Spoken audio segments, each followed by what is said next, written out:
Fuck My Brain. Olá, está na hora de dar um boom na sua mente. Só que o boom dessa semana, do nosso episódio do videocast da F My Brain, é uma continuação da conversa que a gente começou semana passada com o Claudemir Oliveira. Nosso tema da semana é cultura corporativa no jeito Disney. Muita coisa já foi conversada, o link está no descritivo para o programa da semana passada. E acompanhe agora a segunda parte dessa conversa. Fuck My Brain. Que é muito interessante o ponto que vocês trouxeram, porque se você é apaixonado por um lugar e vai trabalhar nele, a chance de você se frustrar se o dia a dia não mantém aquilo é muito grande, né? Acho que o tombo de você cair de algo que você tem paixão, né? Quantas vezes eu ouço pessoas falarem, eu sonho em trabalhar em tal lugar, né? Aqui no Brasil, eu sonho em trabalhar em tal televisão, sonho em trabalhar em tal revista, em tal empresa. Aí quando a pessoa vai, entra e fala, não é nada disso que eu imaginei. Que, aliás, é o que né? mais acontece. Que acontece muito, que é aquilo que você pontuou. Infelizmente, o que acontece da empresa para fora é muito diferente do que acontece da empresa para dentro, né? Mas eu queria agora focar muito... Você se incomoda claro, se eu complementar, não, porque por favor. É bem importante o que por você favor. falou. Bem importante. A Disney tem pesquisas. Lembra-se que eu falei, a grande maioria sonharam em trabalhar para a Disney. Não significa que todo mundo lá está apaixonado. Não, você encontra lá, de vez em quando encontra algumas coisinhas lá que não está dentro, mas é uma minoria, entendeu? Isso qualquer empresa tem, beleza? Tá. A Disney tem pesquisas que quando alguém, quando a gente contrata alguém na Disney, olha que lindo, quando a gente contrata alguém na Disney e que a gente errou por algum motivo de a pessoa não ter o perfil, podemos errar, não podemos contratar alguém que não tem o perfil. Adivinha o que acontece? Em 3, 4 meses, ela é expelida, para usar uma expressão bem forte. Ela mesma percebe, não é a minha casa, e ela sai. Entendeu? Então, assim, mesmo quando alguém... O que acontece muitas vezes nas empresas é que essa pessoa ali quer sair, mas ela não consegue porque não tem um emprego. O dono da empresa não quer mandar embora porque não tem outra pessoa para substituir, então você tem esses cenários também.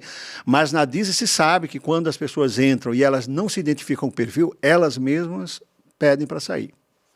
Genericamente, estou falando. E você tem uma média de treinamento que eu acho que é super legal falar, só acrescentando nesse ponto, que você, quando você entra, me corrija se eu estiver errado, porque dos meus aprendizados, isso, né? pode falar. Quando você entra para uma vaga, você se candidata pela vaga, por exemplo, de operador de montanha-russa. Tá. Mas durante o processo de treinamento, eles identificam que o melhor que você tem, você está dentro da cultura, você passou, mas o melhor que você tem não é ser operador de montanha-russa. Neste processo de imersão inicial, eles identificam que você, na verdade, vai ser a melhor fritadora de hambúrguer. Então, antes de você ir para a sua função, eles mudam você dentro desses primeiros 60 dias, vamos dizer, de treinamentos e imersões. Então, isso é super legal, porque você não está focado numa construção de um candidato de uma vaga. Isso. Você está entrando para a empresa, que é muito diferente. Essa é o grande ganho da cultura. Você entra para a Disney. A vaga que você prestou é essa, mas não necessariamente vai ser essa que você vai exercer, né, no final. Ele entra... vai para o Traditions, é obrigatório, qualquer pessoa, um vice-presidente que foi contratado hoje, o presidente do Cruise Line, vai para o Traditions, vai me ouvir lá, vai me ouvir os professores da Universidade Disney, que a gente fala genericamente sobre a cultura da empresa, como é que a música toca aqui, gostamos de limpeza, né? Não gostamos de ficar gritando com o colaborador, se é que vocês me entendem, não pode, aqui não pode, papai Disney não vai deixar fazer isso. Então a gente dá aquela cultura. Aí essa pessoa que está lá na sala, um vai para o cruzeiro, outro vai para trabalhar em montanha-russa, outro vai para restaurantes. Quando eles chegam nessas áreas, eles vão ter treinamentos específicos de segurança, por exemplo. A gente não entra em tantos detalhes de segurança num curso chamado Tradições. Falamos, naturalmente, mas isso vai ser aprendido quando ele vai para a sua área específica. E durante esse processo, como você muito bem colocou, dos 60 dias, os líderes vão percebendo se aquela é a área realmente para ele ou se tem outras oportunidades ali dentro que ele possa ter muito mais sucesso. Conhecer mesmo as pessoas que estão com você, né? Isso. Que eu acho que é uma coisa que a gente faz pouco aqui nas empresas. Você contrata a pessoa para vaga e não para a empresa, né? Então, isso é É. fundamental. Eu acho que isso é um grande chamariz importante hoje para as empresas, que, para mim, ressoou como algo, se eu pensasse hoje, se eu abro, construo a minha empresa, como que eu quero fazer um processo seletivo? Muito legal. Você ali recrutando, o que você tem que saber quando você vai fazer uma entrevista para um candidato? Né? Não é? Será que aquela vaga realmente é melhor para ele? Então, acho que isso é super, super forte, né? Mas eu acho que você trouxe um ponto que eu acho que hoje as empresas, elas abrem processos seletivos para ocupar uma vaga. E é muito focado numa entrega técnica, vamos colocar assim. Isso. E quando você deveria abrir um processo seletivo qual é a pessoa de um nível de importância e fit cultural que vai estar na minha empresa? Excelente. Que vai me representar todos os dias. Porque quando você veste o uniforme, você está representando aquela empresa. Exato. Né? E eu queria entrar um pouco agora em liderança, Claudemir. Queria ouvir um pouco, porque eu acho assim, né? Então, vamos supor que a gente não erre na contratação. Então, você fez todas as etapas e contratou legal o teu líder e o teu líder tem total fit com a tua cultura. Mas no dia a dia as coisas se perdem, né? Eu queria entender como a Disney faz para que o dia a dia não se perca. Porque no dia a dia a gente é engolido, a gente é atravessado, a gente precisa bater meta, a gente esquece de construções a longo prazo e em curto prazo. Então, como no dia a dia eu me mantenho regendo 70 mil pessoas? Poxa, olha o nível desse maestro, né? É bem desafiador, naturalmente, mas ele sai na frente. Voltando, você vê que nós estamos tocando no assunto e é importante essa repetição, né? Volta lá. Né, a maioria quer trabalhar. Você concorda comigo? Eu, como líder, mesmo com essas 77 mil, mas todos os líderes têm pessoas que querem trabalhar ali. Eu estou sendo repetitivo, mas que é importante, porque isso vai dar a dimensão dessa cultura da Disney. Então, isso ajuda bastante nesse processo, naturalmente.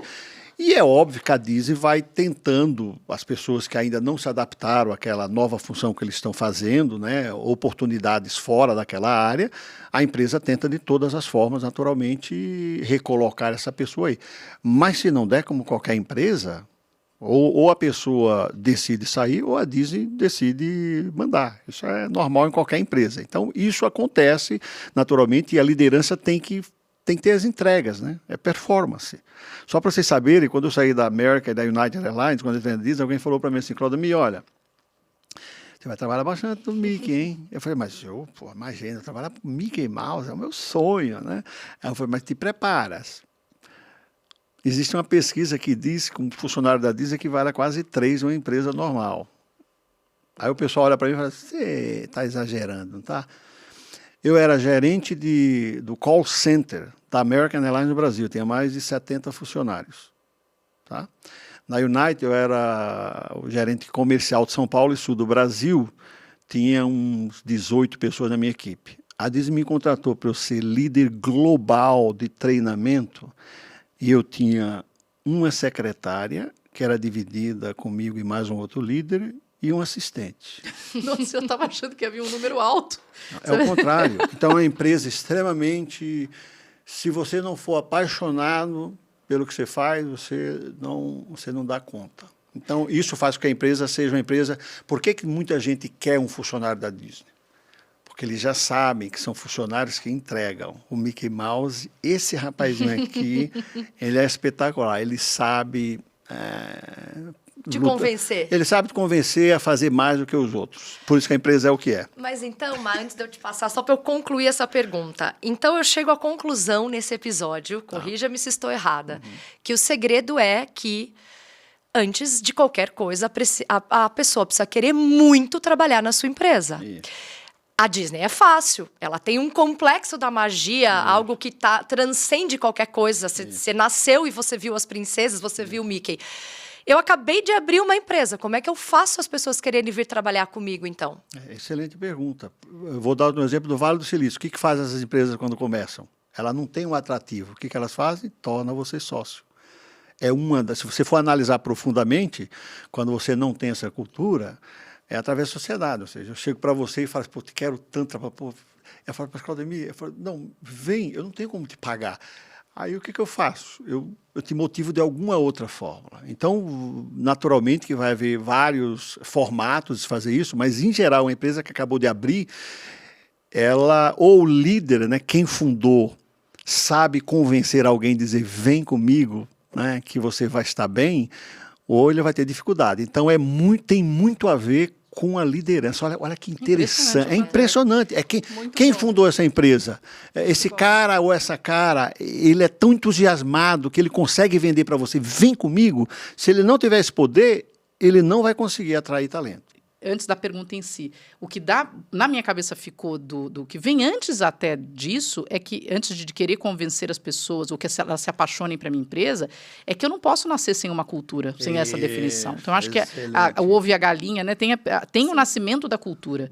Né? Eu preciso nascer com uma cultura. O que eu tenho, o que eu estou fazendo aqui. E se isso for forte, consolidado, inteligente, bem pensado e estruturado, eu a partir daí vendo e as pessoas se apaixonam por mim. Ou seja, e facilita. Não basta você montar um plano de negócio. Não. Você precisa montar um plano de cultura. Exato. Nossa, cara, olha o 10, olha o 10, olha o 10. Hashtag, isso a gente precisa pôr. Não, e que vim rapidamente na ideia de que muitas pessoas acham que abrem-se marcas. Eu tenho uma marca. Eu sou muito procurada. Eu falo, você não tem uma marca, você tem um negócio. Apenas um negócio. É business. Você não tem cultura, você não tem branding, você não tem força, você não tem uma marca.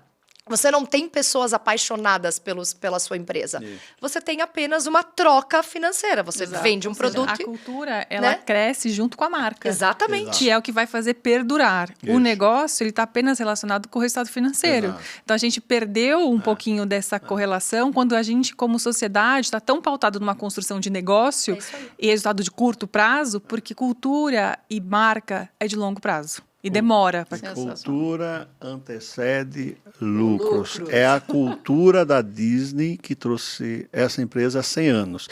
Mas no meio tem umas, como é que fala? Umas turbulências. Tem umas turbulências, todas as empresas têm. Mas se ela mantiver aquela cultura, limpeza, ele gostava, tá bom. Temos uns problemas aí, mas mantemos limpo, né? Tem alguém ali gritando, não pode gritar, resolve. A cultura mantém-se intacta. Por isso que Steve Jobs não está mais aqui, Disney não está mais aqui, e a cultura da empresa é muito forte. Então precisa de cultura. Cultura antecede lucros. Claudemir Oliveira. Agora eu queria falar da cultura dos povos, que é uma inversão, porque existe a cultura da Disney, mas parte dela, que é essa questão do atendimento geral, felicidade e tudo mais, envolve atender pessoas de culturas muito diferentes. Uma vez eu li que, por exemplo, na orientação que se faz, para onde fica o brinquedo tal? Você não aponta com um dedo, nem com 2 dedos, você aponta com a mão inteira. Porque para alguns povos, sei lá, 2 dedos significa não sei o quê, aí pode ser ofensivo. Então, assim, se você quer atingir ou quer abrir o seu negócio para pessoas que vêm do mundo absolutamente todo, você precisa fazer o quê, Claudemir? Excelente pergunta. É a melhor essa pergunta é absolutamente para a gente fechar. Não é nem fechar, que ainda tem rodada. Não, eu estou aqui com vocês, sem nenhum problema. Mas é uma pergunta espetacular, porque eu posso falar com autoridade essa sua pergunta. A Disney decidiu abrir o escritório no Brasil e eu fui o primeiro executivo a abrir a divisão Parques Resort. Adivinha por quê? Porque ela queria que um brasileiro, olha que lindo, ela queria que um brasileiro pudesse entender a cultura brasileira para que a Disney lá em Orlando pudesse receber esses brasileiros dentro dessa cultura. Então, antes da minha gestão na Disney, não havia cardápios em português, por exemplo. Quando você entrar lá no parque e ver um cardápio... Obrigada, Claudemir. Obrigada. Eu e minha equipe... Tudo bem, a gente fala inglês, mas isso ajuda. Com a equipe. Quer mais? Mapas em português, aqueles mapas, não existiam antes. Né? Então, foi um processo onde nós dissemos para a Disney, dá para melhorar aqui, dá para melhorar ali. Demos todo o suporte a toda a indústria do turismo, ou seja, o escritório não foi aberto para abrir um parque aqui. O escritório foi aberto, na minha época, apenas e tão somente para atender essa cultura que você tão bem falou. E aí abrimos escritório no Japão, abrimos escritórios na Europa, para exatamente responder essa tua pergunta. Porque o Disney, na filosofia dele, fala, nós queremos felicidade para todas as pessoas, de todas as idades, de todo mundo. Então, você imagina o desafio que é para a empresa colocar isso para receber não só os americanos, mas receber essas diferentes culturas. Então, o meu propósito, quando a Disney me contratou para abrir o escritório da Disney no Brasil, foi exatamente dentro dessa tua pergunta. E eu não quero dizer que é uma pergunta dupla, meninas, mas porque a gente recebeu uma pergunta de uma fã da F My Brain. Que legal, gente! Mas a pergunta dela é bastante segmentada, mas eu acho que palmas para a Patrícia Costa, Nossa, da Conex. felicidade já. Patrícia. Ela tem uma empresa de sindicância, então pensa num negócio que tem que lidar com gente normalmente de mau humor, que é o síndico. E com culturas diferentes, né? Porque a pessoa vem de uma formação, a família dela lida de um jeito, a outra família lida do outro, e tem gente que é mais briguento, outro que é menos briguento. Você só lida com dor de cabeça. E como é que você faz esse atendimento? Então, a pergunta da Patrícia Costa, que vem nessa ideia do Cultura dos Povos, é o seguinte: como mostrar a importância do atendimento ao cliente para o setor de prestação de serviços de facilities e condomínios? Eu acho que ela está querendo que você ajude ela a convencer os clientes dela. Existem várias características, né, em vários negócios que, naturalmente, é muito mais difícil você encantar o cliente. Mas eu vou desafiar... Qual é o nome dela mesmo? Patrícia Costa. Patrícia, olha, pensa no seguinte. Uma vez eu estava numa reunião com um grande posto de gasolina, de uma dessas grandes empresas de posto de gasolina do Brasil, né? E na reunião ele falou assim: Claudemir, é muito fácil encantar alguém em frente ao castelo da Cinderela. Eu quero ver você encantar num posto de gasolina. Ela vai entender porque essa mensagem vai ser para todas as áreas que fazem essa pergunta. E eu respondi para ele: eu não sei se eu concordo muito com você, não. Você me falou que a retenção, os clientes dizem, voltam 70%. Né? Esse cliente ele é muito mais crítico do que numa área onde o serviço é mediano, para não dizer medíocre. Então, Patrícia, olha só o que eu vou te falar para você. Qualquer coisa que você fizer a mais de diferencial na tua área, você vira rei. No posto de gasolina, que o nível é lá, o cara me vem com essa história do castelo e eu digo, deixa eu te falar, como a maioria dos postos tem esse atendimento, que é o que você está me dizendo, isso é a informação que ele me deu. Então, quem tiver em posto aí, não me julgue. Eu simplesmente respondi dizendo: se você fizer isso aqui no teu posto, você vira rei. Todo mundo vai começar a falar para você. Já numa Disney, o cara que vai no castelo ali, que vai várias vezes, ele é um cliente muito mais crítico. Sim, então, eu acho que é uma maior, sacada né? legal para essa área e todas as áreas que têm desafios. O que eu estou dizendo? Qualquer coisinha mais que você fizer para esse teu cliente, que todos reclamam, você vai virar referência no mercado. Sensacional, não é? Eu amei. Ô, Mar, só um negócio antes de passar, Lu, que você estava falando, né, dos mapas e do cardápio, né, em português. Você falou, a gente sabe inglês, mas é tão... Não é sobre saber inglês, é sobre pertencimento. Exatamente. Né? É sobre você sentir que você, como povo, é importante para Disney. A gente existe para eles, exato, né? Nós existimos. Olha, é maior que isso. Impressionante, porque eu tenho que falar. Vai chegar, atrasa mais 2 minutos aí. 2 minutinhos aí, mas por favor. Não. Pode, tá liberado. Não, 2 minutinhos aí. Olha só. Foram várias medidas, isso que eu falei do cardápio, fizemos festas exclusivas em português para o público brasileiro, com DJs, tudo isso, fechávamos o parque só para esse público brasileiro e tal. E a última ação que eu tomei antes de mudar para os Estados Unidos foi a Disney me perguntou, está dando super certo isso, os clientes estão amando, as coisas estão funcionando e a gente está muito feliz. Saímos do 9,5, chegou no 10. Por aí. Aí eles falaram, o que mais você quer? Aí eu falei para eles, eu quero pessoas falando português dentro dos parques. Aí, olha, é isso aí. Foi você. A minha equipe, mas acho que foi a gente, foi na minha época. Por isso que eu lembrei da tua observação. Quando eu falei para os executivos da Disney, eu quero pessoas falando português, eles me responderam assim, Claudemir, está dando tão certo que isso é muito fácil ser resolvido. Por quê? Porque nós temos muitos americanos que estudam em universidades e estudam línguas. E uma das línguas é português. É muito fácil a gente, com os contatos que a gente tem do Epcot, que traz pessoas de outras partes e tal, a gente tem vários americanos que falam português, a gente vai trazer para trabalhar nos parques durante a temporada. Te ajuda? Não. Aí eu falei para ele assim, olha, eu me expressei mal. Porque não é uma questão de língua, é uma questão de cultura. E eu dei um exemplo para eles na hora que eles compraram a ideia ali.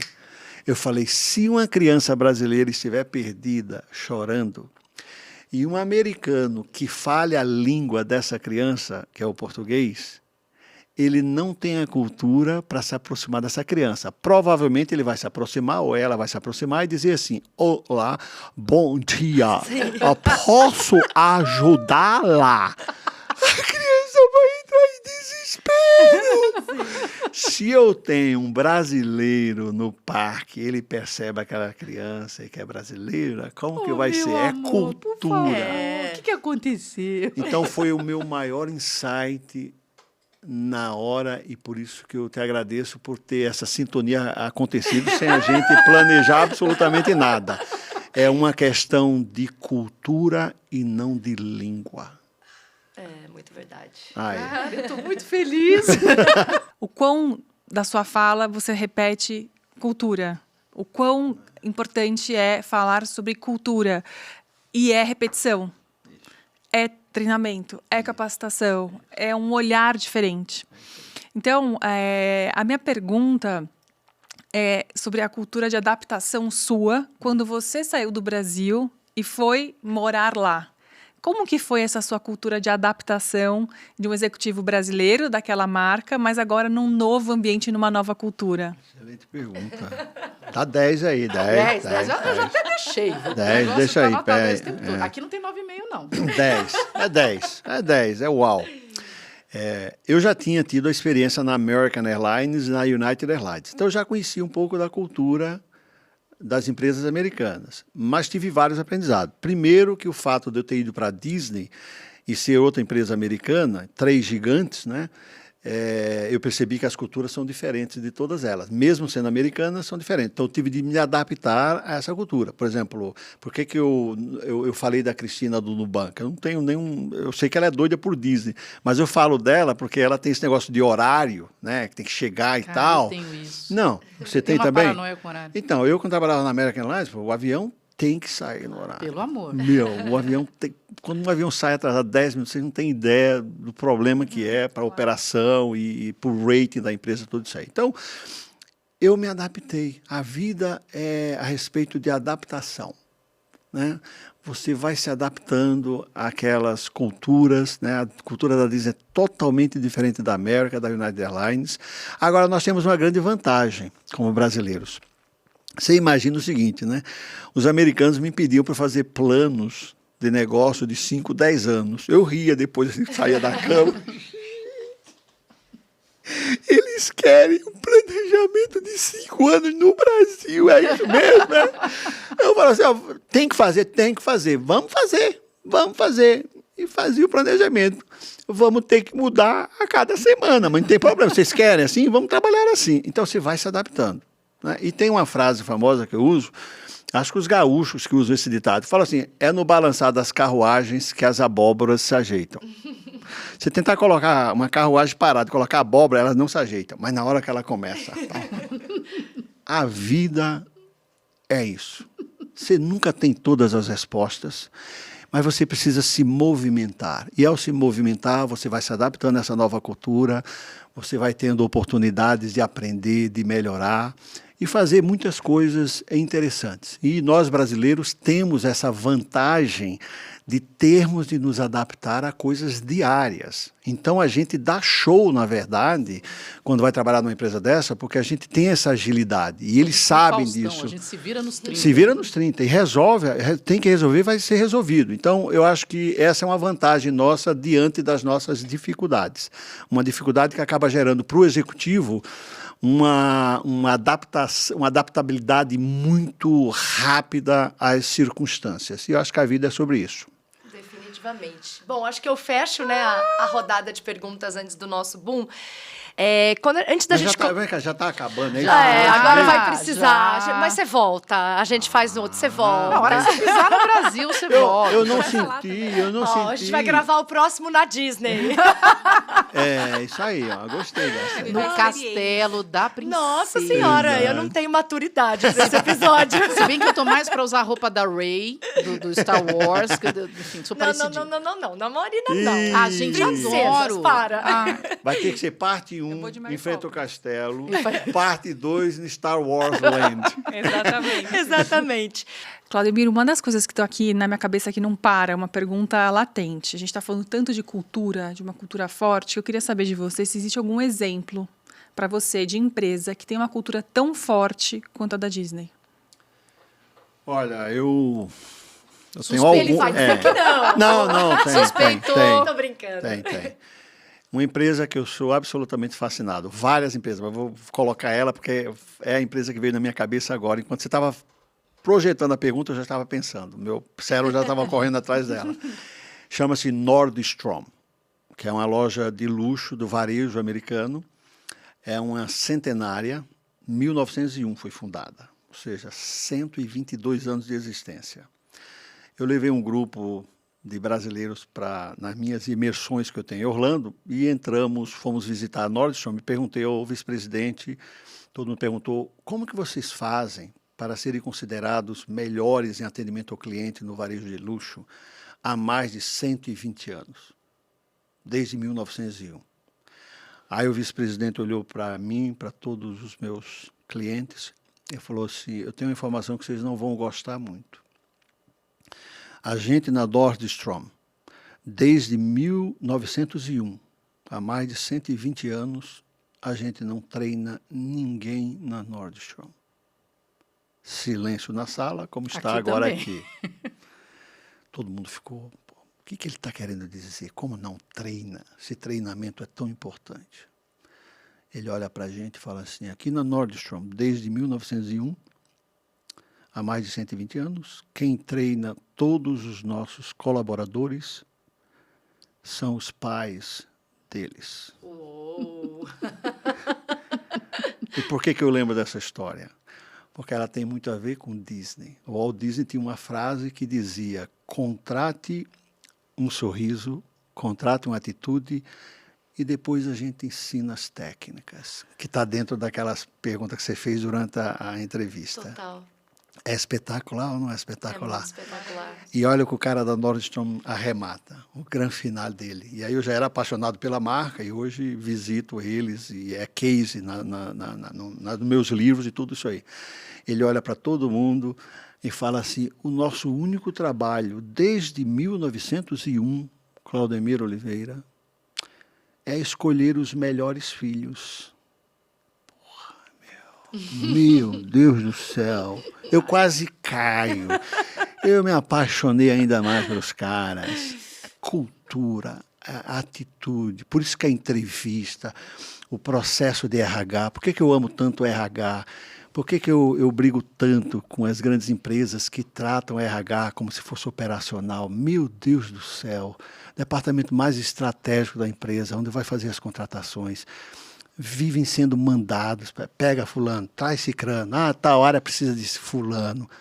Meu Deus do céu, o que vocês estão fazendo como CEO, tratando o RH como departamento operacional? É brincadeira. Empresas gigantes tratam RH como se fosse departamento operacional, extremamente estratégico, é onde tudo começa na empresa.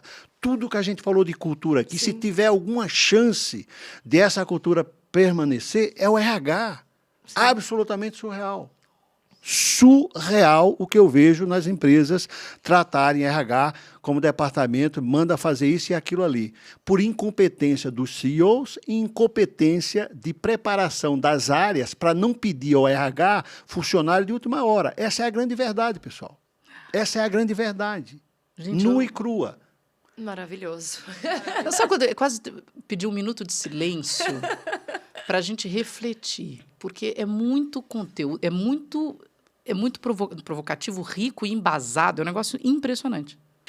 Antes da gente começar a gravar, Claudemir, você estava me contando que senhor Walt Disney era contra fazer a versão 2, 3 de um mesmo filme, né?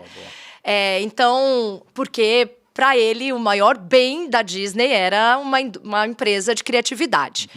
Isso me faz perguntar o seguinte: a cultura é tudo, a cultura é assim, a gente acho que frisou muito nesse episódio a importância da cultura de uma empresa que vem antes de resultados. Porém, existe uma vida que vai acontecendo, gerações novas vão chegando, o mundo muda.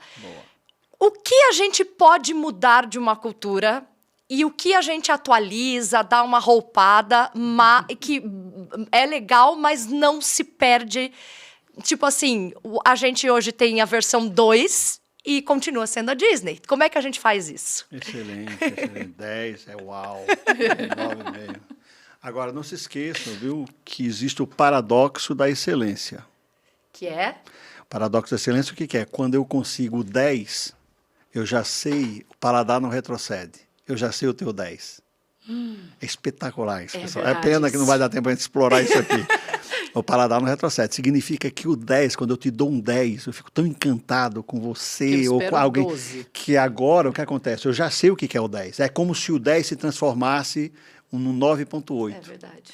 E isso é maravilhoso porque você nunca para de crescer. A excelência em serviço, ela é eterna. O último suspiro nosso vai estar lá dizendo assim: cara, e você ainda poderia melhorar. Com certeza.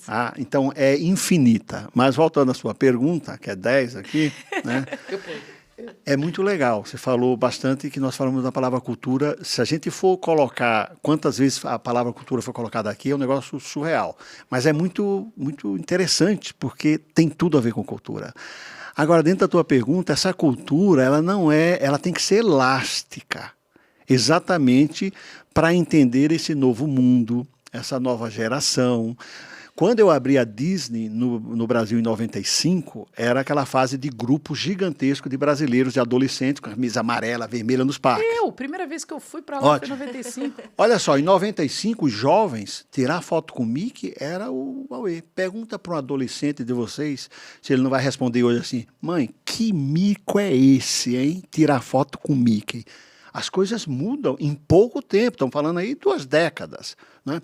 Então, a cultura, ela antecede lucros, a cultura é vital, mas ela tem que ser elástica no sentido que algumas coisas dá para você ir adaptando essa cultura, ganhando novos elementos. Mas, em geral, vai ter uma espinha dorsal dessa cultura que não muda. Então, a espinha dorsal da limpeza do parque, se um dia você for a um parque e encontrar um parque sujo da Disney, você pode ter certeza, alguma coisa aqui não está legal. Isso não pode mudar. Se for num parque de uma Disney no futuro e encontrar só crianças se divertindo, fala, não, tem algo errado aqui. Se for num parque da Disney e você não se sentir como uma criança, ou não se sentir como no mundo de fadas, que a realidade está ali dentro, você vai falar, tem alguma coisa errada. Então, a filosofia, a cultura, em geral, a espinha dorsal dela vem do Walt, do Roy, do Ub Iwerks. Né? Mas que, com o tempo, isso precisa ser ajustado. Então, ela é elástica até certo ponto. Não é assim, amanhã vamos mudar tudo. Sim. Não existe isso. Então, essa cultura, ela tem uma adaptação. E sobre as sequências, né, o Walt Disney, decididamente, se estivesse vivo, provavelmente ele se adaptaria a esse novo momento, já que estamos falando de cultura, ou, se eu conheço bem a cabeça dele, ele não ia gostar. Porque, na percepção dele, se nós somos uma empresa de criatividade, eu queria que os executivos tenham criatividade para a gente criar vários projetos diferentes. Não estou falando que Frozen 2 não é legal, não é maravilhoso. Não estou falando Toy Story 3 ou 4, parece que vai sair o 5 agora. Não estou falando nada disso, pessoal. Estou falando apenas do ponto de vista de um Disney raiz, para usar uma expressão popular, um Disney purista, né? Que se ele estivesse vivo, provavelmente ele ia só questionar e, de repente, ele poderia até aprovar. Mas você há de concordar comigo. Se fizer 10 sequências lá do mesmo filme, dá para se chegar a uma conclusão. E onde está a criatividade para criar outros aí? Dá para você analisar também sobre isso. Tem um fundo de razão. Tem um fundo de razão. Tem um fundo de razão. E há muita criatividade na nova história, Claro. tudo isso. Mas o ponto é uma empresa de criatividade. Nosso negócio é criação. Dá para discutir o assunto. Dá para discutir. Dá pra discutir. Aliás, vocês ouviram? É a hora do nosso boom. Fuck My Brain. Vai ser difícil, porque a gente vai ter que dar um boom com um assunto que foi tão incrível, que rendeu tanto, mas é isso, eu adoro jogar essa bomba na mão da Natália. Eu acho que eu meio que já falei um pouco do meu boom, né? Porque, assim, quando o episódio é, né, sobre a cultura corporativa do estilo Disney, né? E acho que, para mim, o mais forte de tudo que a gente falou é o prestar atenção na contratação das pessoas que vão estar na sua empresa. Assim, nada é mais precioso que isso, né?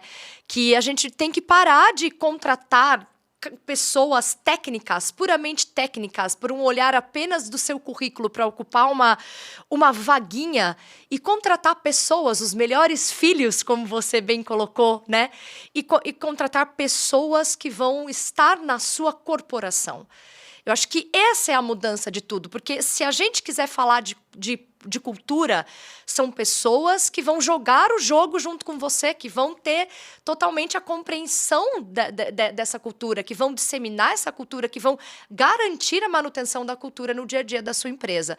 Então, é uma atenção muito especial a melhores contratações, a se dedicar mais tempo a contratações, a se pensar mais nas contratações, porque contratar certo é o ponto inicial da manutenção da sua cultura, né? Nota 10 para Natália, mestre. Agora a Luciana Chiesa. Acho que o meu boom vai ser um pouco mais pragmático, um pouco mais direto. Acho que tem duas coisas que é essencial do que a gente tem que sair daqui hoje. Se você está abrindo uma empresa sua, empreendedor, ou se você é um líder numa grande posição de uma empresa, você tem que pensar em duas coisas primeiro. Saiba quem é o seu time de liderança, se ele tem a cultura que você quer passar, e transforme o olhar sobre o resultado. O Walt Disney sempre falava, né, if you can dream, you can do it. Né? Se você sonhar, você pode realizar. E o sonho está ligado à cultura, né, ao permanecer. Então, tenha certeza que você saiba qual que é a cultura da sua empresa, antes de saber qual que é o seu salário. Entenda primeiro se você vai ter uma conexão de valores. Você não precisa só se apaixonar, né, pelo seu trabalho, pela empresa como a Disney. Mas se você entender se, no mínimo, a cultura está ligada com os seus valores, você já vai ter um tempo de permanência, satisfação no seu trabalho muito maior. E ajude, né, líderes, ajude as pessoas a entenderem que resultado é a última linha, né, do P&L e não a primeira linha da empresa. Muito bom, Lu. Tem um ponto que o Claudemir trouxe que eu acabo falando muito da comunicação, né? A gente quer conquistar clientes com o nosso produto. E eu digo que não é isso. Eu digo que eu quero conquistar pessoas com a minha comunicação. Eu preciso chegar em pessoas. E só existe pessoa de ponta a ponta. Pode botar inteligência artificial no meio. É gente de ponta a ponta.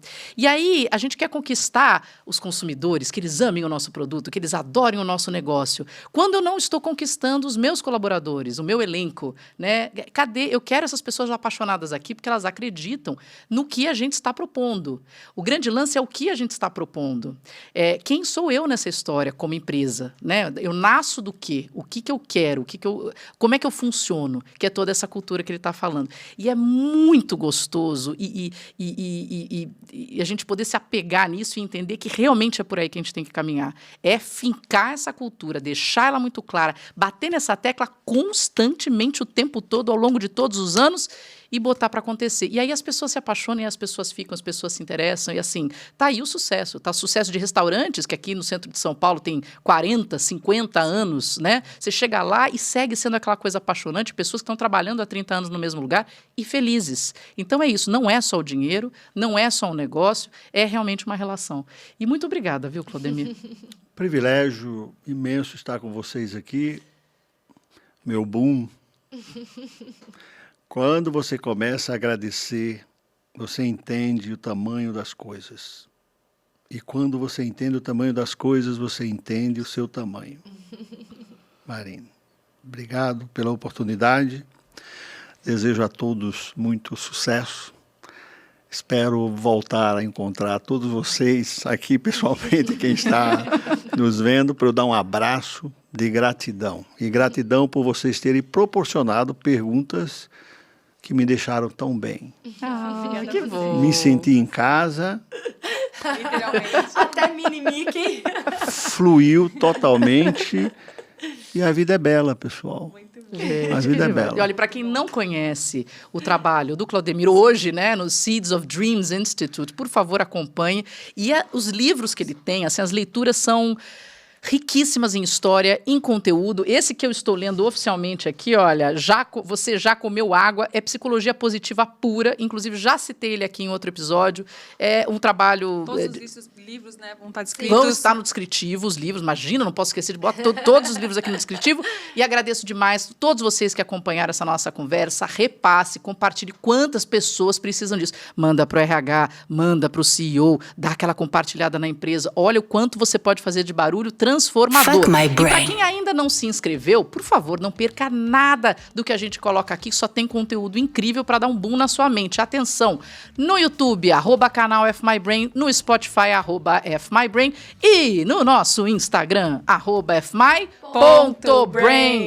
Não perca, gente, toda quinta-feira às 6 da tarde, nós estamos aqui com conteúdos incríveis assim, mas hoje, especialmente mais mágico. Saímos daqui flutuando. Claudemir, um beijo para você, Obrigada. meninas. Obrigada. Muito obrigada. Beijo, incrível. Maravilhoso. E um beijo do Beijo. Mickey. Bye, bye. Tchau. Fuck my brain. Fuck my brain.